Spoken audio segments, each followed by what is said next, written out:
First question. A gas molecule of mass m moving with speed v collides with the wall of container elastically and bounce back. Find the change in momentum. अब question है कि gas molecule है जिसका मास m है, velocity v के साथ collide करता है कंटेनर की वॉल के साथ और उसका जो कोलिजन है वो इलास्टिक है। तो बताओ चेंज इन मोमेंटम क्या होगा। अब कई बच्चों को लगता है कि अगर ये कोलिजन इलास्टिक है तो इलास्टिक कोलिजन के अंदर मोमेंटम कंजर्व रहता है, तो जो मोमेंटम इनिशियल होगा वही मोमेंटम फाइनल होगा, तो चेंज इन मोमेंटम जीरो के इक्वल आएगा और आंसर गलत हो जाता है। देखिए इलास्टिकली का मतलब ये होगा कि अगर वो वेलोसिटी v के साथ हिट करता है तो वेलोसिटी v के साथ वो बाउंस बैक करेगा। देखिए दोनों की डायरेक्शन तो सेम नहीं है। अगर वेलोसिटी v जाने की पॉजिटिव है तो आने की नेगेटिव है। तो जब आप चेंज इन मोमेंटम को फाइंड करोगे, फाइनल में से इनिशियल को सब्ट्रैक्ट करोगे तो फाइनल एम वी ज़रूर है लेकिन नेगेटिव के साथ, और इनिशियल वो तो है ही आपके पास एम वी, तो आपका आंसर नेगेटिव 2mv होगा जो कि नॉन ज़ीरो है। तो करेक्ट ऑप्शन इज़ डेल्टा। फिर एक रीज़न इसकी और भी जो आपको पता होनी चाहिए कि हमारे पास जब गैस कंटेनर के अंदर गैस मॉलिक्यूल्स होते हैं तो अगर आप ये कंसिडर कर लेना कि चेंज इन मोमेंटम ज़ीरो के इक्वल है तो इसका इफेक्ट क्या होगा, force rate of change of momentum है, और चेंज इन मोमेंटम के ज़ीरो के इक्वल पुट करने का मतलब ये होगा कि फोर्स ज़ीरो है, और फोर्स ज़ीरो का मतलब है कि गैस का जो प्रेशर होगा वो ज़ीरो होगा। पूरा का पूरा जो प्रेशर ऑफ गैस का कॉन्सेप्ट है वो गलत हो जाएगा। तो इसलिए चेंज इन मोमेंटम जीरो के इक्वल नहीं हो सकता, अदरवाइज गैस प्रेशर वो जीरो के इक्वल हो जाएगा। If two objects of equal mass m are moving towards each other with the same speed v, then what will be the total final momentum after the elastic head on collision. देखिए दो bodies हैं जिनका मास m और move कर रहे हैं एक दूसरे की तरफ वेलोसिटी v के साथ। ये बॉडी मास m, ये body mass m velocity v के साथ एक दूसरे की तरफ मूव कर रहे हैं। अब अगर मैं इनके इनिशियल मोमेंटम को फाइंड करूं तो वो जीरो के इक्वल आएगा। क्यों? एक बॉडी राइट की तरफ जा रही है, एक लेफ्ट की तरफ जा रही है। राइट वाले की वेलोसिटी अगर आपके पास पॉजिटिव है तो लेफ्ट वाले की वेलोसिटी नेगेटिव है, तो इनिशियल मोमेंटम जो मैंने सम से लेना है, ऐड करके लेना है, वो जीरो के इक्वल आ गया। तो अगर आपके पास यहां पर हेड ऑन कोलिजन होता है तो हेड ऑन कोलिजन के बाद क्या होगा, आपस में टकराने के बाद वो बाउंस बैक करेंगे और वापस आएंगे। जब वापस जाएंगे तो तब भी तो वेलोसिटी उनकी ऑपोजिट डायरेक्शन में ही होगी, और तब भी अगर वेलोसिटी उनकी ऑपोजिट डायरेक्शन में होगी तो फाइनल वेलोसिटी फाइंड करते हुए जब मैं दोनों को दोबारा ऐड करूंगा तो दोबारा मेरा सम क्या आएगा, वो जीरो के इक्वल आएगा। तो करेक्ट ऑप्शन यहाँ क्या बनेगी, वो डेल्टा बनेगी।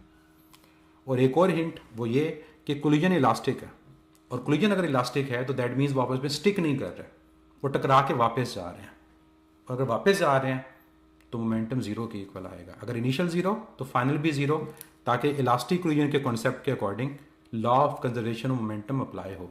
इनिशियल मोमेंटम फाइनल के इक्वल होना चाहिए, तभी कंजर्वेशन ऑफ मोमेंटम होगा। The total linear momentum of an isolated system remain constant. If the system is not completely isolated, then total linear momentum, कोई भी आइसोलेटेड सिस्टम हो तो उसमें टोटल लीनियर मोमेंटम कंजर्व रहता है। अगर एक सिस्टम कंप्लीटली आइसोलेटेड ना हो तो फिर टोटल मोमेंटम क्या होगा, क्या बढ़ेगा, कम होगा, कांस्टेंट रहेगा? क्या आंसर दोगे? तो बच्चे अगर एक सिस्टम आइसोलेटेड नहीं है इसका मतलब उस पर फोर्स लग रही है, और अगर फोर्स लग रही है तो मोमेंटम बढ़ भी सकता है, मोमेंटम कम भी हो सकता है, दोनों पॉसिबिलिटीज होंगी। तो करेक्ट ऑप्शन आपके पास डेल्टा, क्योंकि डिपेंड करेगा वो फोर्स कर क्या रही है, क्या वो वेलोसिटी को बढ़ा रही है, वेलोसिटी को कम कर रही है। वेलोसिटी बढ़ाएंगे मोमेंटम बढ़ेगा, वेलोसिटी ऑटोमेटिकली कम भी तो हो सकती है। A bullet is shot from a rifle, as a result the rifle recoils, the momentum of the rifle as compare to that of bullet is. जब हम एक राइफल से बुलेट को फायर करते हैं तो राइफल जो है वो रिकॉइल करती है। ये बात हमने क्लास में भी डिस्कस की थी कि अगर हमारे पास ये एक राइफल है और आप एक राइफल से एक बुलेट को लेट से फायर करते हो तो बुलेट जो फायर हुई वो फॉरवर्ड हुई, लेकिन गन का जो रिकॉइल होगा वो कहाँ होगा, वो बैकवर्ड होगा। अब पूछा ये गया कि momentum of rifle as compared to bullet क्या ज़्यादा होगा, कम होगा या इक्वल होगा? क्या आंसर दोगे? क्या राइफल का जो रिकॉइल है उसका मोमेंटम इक्वल होगा, ग्रेटर होगा, लेसर होगा? तो आंसर होगा इक्वल होगा। क्यों? क्योंकि जब बुलेट फायर हुई तो बुलेट का मास कम है तो बुलेट की वेलोसिटी ज़्यादा है, बुलेट का मास कम है तो बुलेट की वेलोसिटी ज़्यादा है, गन का अगर मैस ज़्यादा है तो गन का जो रिकॉइल है वो कम है, लेकिन ओवरऑल जितना मोमेंटम आपके पास गन का होगा उतना मोमेंटम आपका बुलेट का भी होगा, ताकि ओवरऑल आपके पास मोमेंटम क्या रहे, वो कंजर्व रहे। तो करेक्ट ऑप्शन इक्वल आएगी। A particle of mass m is moving with velocity v, strike a stationary particle of mass 2m and stick to it. The speed of the system will be, एक particle जिसका mess m velocity v से move कर रहा है, strike करता है एक stationery particle को जिसका मैस 2m है और ये रेस्ट पर है, एंड स्टिक टू इट, इसका मतलब कोलाइड करने के बाद दोनों इकट्ठे मूव करना स्टार्ट कर देते हैं। तो पूछा गया the speed of the system, कि उनकी कॉमन वेलोसिटी कोलिजन के बाद क्या होगी। यूज करो law of conservation of momentum को, जितना मोमेंटम इनिशियल उतना फाइनल। तो इनिशियल मोमेंटम क्या होगा, mv प्लस 2m इंटू 0, और फाइनल क्या होगा, m into v plus 2m into we. तो लेफ्ट साइड पर आ गया mv। अब वेलोसिटीज को मैं चेंज कर देता हूँ, इसको डैश कर देता हूँ। राइट साइड पे क्या आएगा, mv प्लस 2mv डैश, ये 3mv डैश आएगा। mm से कैंसिल हो गया, 3 डिवाइड करोगे तो v डैश v बाय 3 के इक्वल आएगा, and that is Charlie. A projectile in flight explodes into several fragments. The total momentum of the fragments immediately after this explosion. मैंने law of conservation of momentum के बाद lecture upload किए थे rocket propulsion और explosive forces का। उसमें आपने देखा होगा कि जब कोई एक्सप्लोजन होता है तो एक्सप्लोजन के बाद हमारे पास चाहे उसके जितने मर्जी फ्रैगमेंट्स बन जाएं, अब उन तमाम फ्रैगमेंट्स के अगर मोमेंटम को ऐड करोगे तो वो इनिशियल मोमेंटम के इक्वल आएगा, ताकि ओवरऑल मोमेंटम क्या रहे, वो कंजर्व रहे। तो कहता है projectile in flight explode into several fragments, the total momentum of the fragments immediately after this explosion, answer होगा इज सेम, वो सेम होगा as the momentum of the projectile immediately before the explosion. तो correct option alpha. अब reason क्या है, reason ये कि जब आप तमाम वेलोसिटीज़ को हेड टू टेल रूल से ऐड करते हो तो वो इनिशियल वेलोसिटी के इक्वल आता है। इसका मतलब वेलोसिटी सेम रह रही है, मैस को ऐड करोगे वो टोटल मैस के इक्वल है, तो ओवरऑल मोमेंटम कंजर्व है। A mass of 20 kg moving with speed 10 meter per second collides with another stationary mass of mass 5 kg. As a result of collision, the two masses stick together. The kinetic energy of the composite mass will be. अब question में आप देखो कि क्या ये question elastic collision वाले से solve होगा, नो, उन फार्मूला से सॉल्व नहीं होगा। रीज़न क्या है, the bodies are sticking together, और जब बॉडीज आपस में स्टिक करती हैं तो ये कोलिजन इन इलास्टिक होता है। तो इसका मतलब हम इसको कंजर्वेशन ऑफ मोमेंटम से सॉल्व करेंगे। तो क्वेश्चन है कि 20 किलोग्राम की बॉडी, ये बॉडी जिसका मैस 20 किलोग्राम 10 मीटर पर सेकेंड से मूव कर रही है, कोलाइड करती है एक स्टेशनरी मैस को जो 5 किलोग्राम है, and two masses stick together. Stick together का मतलब ये हुआ कि आपस में कंबाइन होकर ये मूव करना स्टार्ट हो गए। तो kinetic energy of the composite mass will be, अब जब मूव करना स्टार्ट हो गए तो जो कंपोजिट मैस है उसकी काइनेटिक एनर्जी को फाइंड करना है। तो जो उसकी काइनेटिक एनर्जी को फाइंड करने के लिए पहले उनकी स्पीड को फाइंड करना पड़ेगा, पहले उनकी स्पीड को फाइंड करना पड़ेगा। तो क्या करेंगे हम पहले law of conservation of momentum को यूज करेंगे कि पहले कितना मोमेंटम है, तो 20 इंटू 10 प्लस 5, और ये रेस्ट पर है तो 5 इंटू 0, और कोलाइड के बाद स्टिक हो गए। अगर स्टिक हो गए तो इसका मतलब हमारे पास क्या होगा,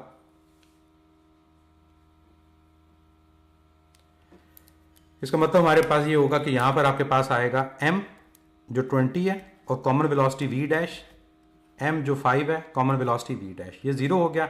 लेफ्ट साइड पर आ गया 200 और ये 20 प्लस 25 25 हो जाएगा। तो v डैश की वैल्यू आ गई 200 ओवर 25। 25 इंटू 4 100 होता है, तो 25 इंटू 8 200 होगा। तो कॉमन वेलोसिटी 8 आ गई। अब काइनेटिक की बारी, काइनेटिक एनर्जी आएगी half m dash into V dash का square. What is m dash, उसने कॉम्पोजिट मैस बोला है, तो दोनों के मैसेस को ऐड करोगे 25, और दोनों की कॉमन वेलोसिटी क्या है, वो 8 है। वो कितनी है 8। तो क्वेश्चन आपका सॉल्व हो गया। 8 का स्क्वायर 64, 64 ओवर 2 32, तो 25 को 32 से आपने मल्टीप्लाई करना है। तो करेक्ट आंसर 800 आएगा। 800 जाओ। कौन सी ऑप्शन है ये? Beta. A body of mass m1 moving with uniform velocity 40 meter per second collide with another body of mass m2 at rest, and then two together begin to move with uniform velocity of 30 meter per second. The ratio of their masses is। दो bodies हैं, एक का mess m1 move कर रही है velocity 40 metre पर second से, collide करती है m2 से जो रेस्ट पर है, दोनों स्टिक कर जाती हैं आपस में और यूनिफॉर्म वेलोसिटी 30 से मूव करती हैं। अब बताओ उनके मैसेज की रेशो क्या है। अब देखो एक ही क्वेश्चन स्टिक टुगेदर वाला, लेकिन 3 डिफरेंट अंदाज से पूछा गया ताकि आपको आइडिया हो जाए कि क्या क्या वेरिएशन क्वेश्चन की हो सकती है। और जितनी वेरिएशन आपको पता चल जाएगी गलती के चांसेस कम हो जाते हैं। अब इक्वेशन बनाएं, m1 into 40 plus m2 into 0, और दोनों की वेलोसिटी कॉमन है 30, तो m1 into 30 plus m2 into 30। अब आपके पास ये आ गया 40 m1, ये 0 बन गया, 30 m1 प्लस 30 m2, 30 m1 जाके सब्ट्रैक्ट होगा, तो 40 m1 minus 30 m1 is equal to 30 m2। तो 40 में से 30 सब्ट्रैक्ट करो, 10 m1। अब ये 0 कैंसिल हो गया, हमें m1 और m2 की रेशो चाहिए, तो m2 यहां पर आ जाएगा, तो 3 आपका आंसर है, या 3:1। Correct option is Charlie. Rocket engine lifts rocket from the earth surface because hot gas with high velocity. जो रॉकेट्स होते हैं वो हमारे पास रॉकेट इंजन लिफ्ट करता है रॉकेट को और ये स्पेस में जाते हैं। क्या रीज़न है इसकी? रीज़न क्या होती है, क्यों लिफ्ट करते हैं? तो रीज़न बच्चे इसकी हमारे पास ये होती है कि जब गैसेस बर्न होती हैं कंबस्टन चैम्बर के अंदर, तो वो हॉट गैसेस की फॉर्म में इजेक्ट होती हैं, और जब वो हॉट गैसेस की फॉर्म में इजेक्ट होंगी तो वो डाउनवर्ड अप्लाई करेंगी एक्शन, और उसकी वजह से एक रिएक्शन अप्लाई होगा, एक थ्रस्ट होगी जो उस रॉकेट को कहाँ लेकर जाएगी? अपवर्ड। और according to law of conservation of momentum, जितना मोमेंटम हॉट गैसेस का होता है उतना ही मोमेंटम उस रॉकेट का भी होता है। तो करेक्ट ऑप्शन क्या होगा? The hot gases with high velocity react against the rocket and push it up alpha. At one instant of time, a rocket traveling in outer space at 2500 meter per second and exhausting a fuel at a rate of 100 kilogram per second. If the speed of the fuel as it leaves the rocket is 1500 meter per second, then the thrust is। आपको rocket का thrust मतलब force find करनी है। देखो force की जो value है वो किसके इक्वल है? वो मास टाइम एक्सेलेरेशन के इक्वल है। और मैंने आपको रॉकेट की एक्सेलेरेशन का फार्मूला बताया था, वो क्या था? mv/m। याद है ये फार्मूला? mv/m।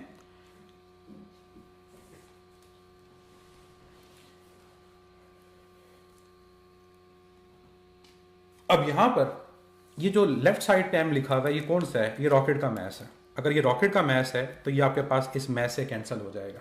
अब बाकी बच गए दो चीजें, एक m और एक v। m क्या था? ये फ्लो रेट था, और यहाँ फ्लो रेट कितना है? वो 100 है, तो ये 100 आ गया। v किसकी वेलोसिटी है? गैसेस की वेलोसिटी है। The speed of the fuel as it leaves the rocket, ये 1500 आएगा। तो आपके पास कितने जीरोज हैं? 4। तो 15 के साथ 10 की पावर 4 यानी 1.5 10⁵ न्यूटन आंसर है।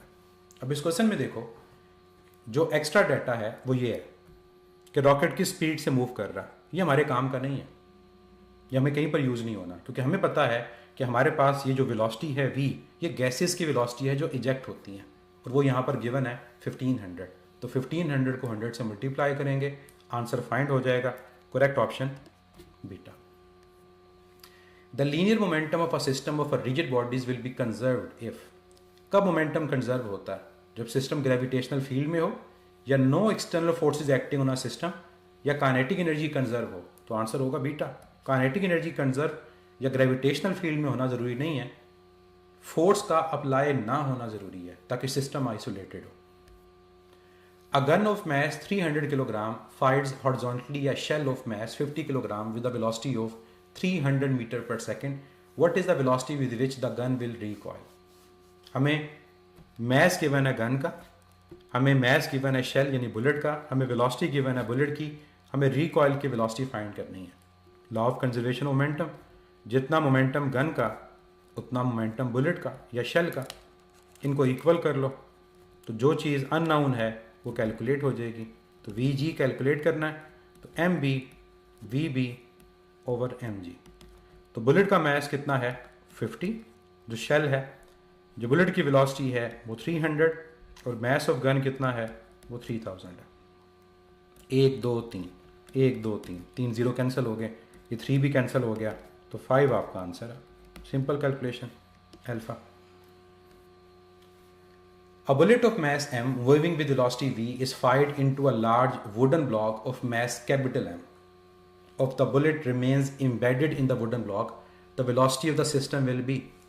अब क्वेश्चन है कि एक बुलेट जिसका मैस m, उसको फायर किया वेलोसिटी v से और सामने कोई वुडन ब्लॉक पड़ा हुआ और वुडन ब्लॉक में जाकर वो बुलेट एम्बेड हो गई, मतलब पेनिट्रेट कर गई अंदर, और फिर ये सिस्टम कंबाइन होकर मूव करना स्टार्ट हो गया. पूछा गया कि कॉमन वेलोसिटी इस सिस्टम की क्या है. Again using law of conservation momentum कि बुलेट का मोमेंटम हमारे पास कितना है m इंटू वी, ब्लॉक का मैस कितना है कैपिटल M. तो हमारे पास आफ्टर जो हिटिंग द ब्लॉक होगा मोमेंटम होगा ब्लॉक का प्लस मोमेंटम होगा बुलेट का, क्योंकि दोनों कॉमनली मूव कर रहे हैं. कॉमन क्या लो, राइट साइड के ऊपर v डैश, तो यह आएगा m plus m, m plus m divide हो जाएगा तो कॉमन वेलोसिटी किसके इक्वल आएगी M V over m plus m. तो एम वी आपके पास divide by m plus m, कौन सी ऑप्शन है ये ऑप्शन आपके पास बनती है बीटा. ये जो v है ये बेसिकली इस पूरे फैक्टर के साथ मल्टीप्लाई हो रहा है. Force bear by a wall on which water strike normally at a speed of 10 meter per second and at a discharge of 0.0001 metre cube per second is. Force due to water flow का ये question है कि पानी एक pipe में से flow करता है और सामने जाकर हिट करता है किसी दीवार को, तो कितनी फोर्स अप्लाई करेगा. इस फोर्स का फार्मूला होता है mass flow rate m over T into velocity, जो सबसे कॉमन फार्मूला. अब यहां पर आपको वेलोसिटी गिवन है लेकिन आपको m ओवर टी नहीं गिवन, आपको वॉल्यूम ओवर टाइम गिवन है. इसका मतलब हमें मैस को कन्वर्ट करना पड़ेगा वॉल्यूम में, और मैस को वॉल्यूम में कैसे कन्वर्ट करते हैं डेंसिटी से. डेंसिटी होती है मैस ओवर वॉल्यूम, तो मैस होगा डेंसिटी इंटू वॉल्यूम, तो मैस की जगह डेंसिटी इंटू वॉल्यूम आ गया. अब आपका क्वेश्चन कंप्लीट है. पानी की डेंसिटी 1000 होती है, ये वॉल्यूम फ्लो रेट है. इसको मैं लिख सकता हूँ 10⁻⁻⁴, क्योंकि जीरो जब यहाँ से यहाँ मूव करेगा, और वेलोसिटी की वैल्यू कितनी है 10, तो ये 3 ये 1 4 4 - 4 0 और 10⁻⁻0 1 होता है. 1 न्यूटन आंसर अल्फा ऑप्शन है. Water flows out from a pipe at 3 kg per second and its velocity changes from 5 meter per second to 0 on striking the wall. The force due to water flow. Simple question है, mass flow rate given है, velocity given है, force find करनी है. तो force is equal to m over T into we. तो m over T की value 3, velocity की value 5, क्योंकि 0 है तो 5 - 0 5, 15 न्यूटन आपका आंसर होगा. Correct option is delta. अभी क्वेश्चन कई दफ़ा बड़े सिंपल होते हैं. अब इसमें ट्रिकी चीज़ क्या होती है, एक ट्रिकी चीज़ तो ये है कि डायरेक्ट फार्मूला वाली वैल्यूज़ ना गिवन हो, जैसे लास्ट क्वेश्चन में था. दूसरी चीज़ ये होती है force due to water flow की जगह वो आपसे पूछे फोर्स ड्यू टू वॉल, तो क्या आंसर में चेंज आएगा. Force due to water flow की जगह अगर ये पूछा जाए कि वॉल कितनी वाटर पे फोर्स अप्लाई करेगा, तो आंसर में क्या चेंज आएगा, नेगेटिव साइन. कि अगर ये फोर्स ड्यू टू वाटर आपके पास पॉजिटिव 15 न्यूटन है, तो जो वॉल है उसका रिएक्शन वो नेगेटिव 15 न्यूटन होगा, और इसमें कोई चेंज नहीं आता.